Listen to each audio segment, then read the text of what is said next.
Hi everyone. So after reading the articles and having a fair amount of knowledge from the DSM-5 from other classes and such, I have come to the conclusion that I do think the DSM-5 is a useful tool for diagnosing mental disorders, but after reading the transcript for the social work podcast interview, it gave me a very different perspective of the DSM overall, and it gave me a much more negative sense of it.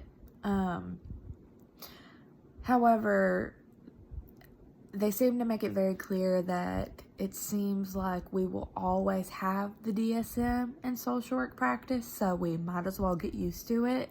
So I'm going to start getting used to it now and say that I do think it's a useful tool for diagnosing mental disorders. I think it does a good job at separating disorders. It's very specific on this is in this disorder, but you don't see it in the next disorder, or you have to have at least 5 of these criteria to meet this diagnosis, and so on and so forth.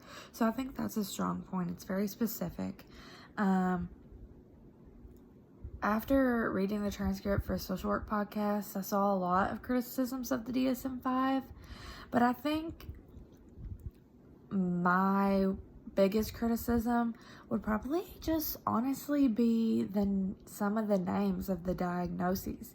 I think they're very negative and put a very negative stigma on the clients or patients who are diagnosed with this disorder. So I think throughout the years, it would be a good idea to try to change the names. Because, people are always going to be diagnosed with something. People are always going to be medicated with something. People are always going to try to be talked into therapy. It